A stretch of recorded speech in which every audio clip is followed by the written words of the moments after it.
kai ateiname į kažkieno namus, mes turėtume žinoti tvarką, kokia tvarka yra tose namuose.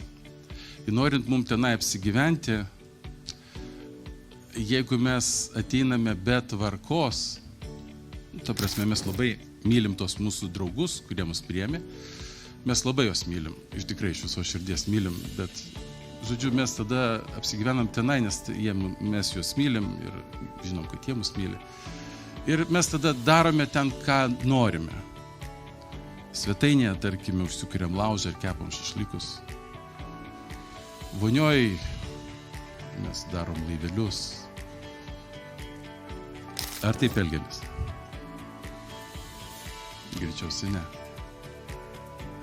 Aš galvoju, kad reikėtų kalbėti mums apie 10 Dievo įsakymų.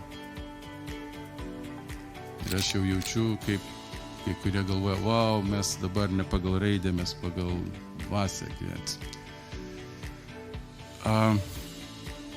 Aš vis girdžiu, kai kurie žmonės ir dabar daug mokymo ir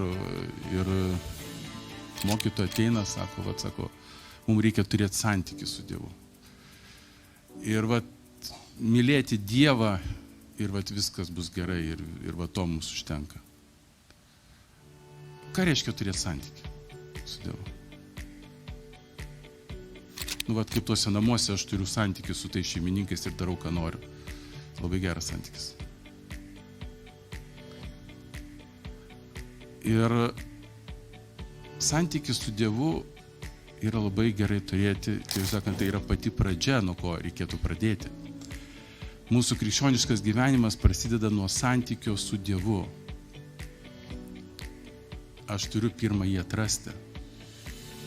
Aš turiu susitaikyti su juo. Aš turiu atgailauti. Aš turiu tapti tų namų vaikų, Dievo karalystės vaikų. Tada aš turėdamas tą santykį turėčiau žinoti taisyklės, kuriamis aš turėčiau vadovautis. Taigi mūsų laikais, kai visuomenė akcentuoja laisvę ir individualumą, dažnai atsiranda mąstymas, kad tikėjimas reiškia dvasios vedimą be konkrečių ribų ir taisyklių. Ir pastebėkime, kartais net mes papuolame į tokios pinklės, kai pradame galvoti, kad jeigu aš tikiu ir jeigu myliu, vadinasi, man to ribų nebereikia.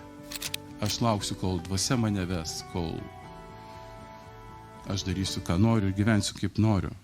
Bet yra tam tikros taisyklės.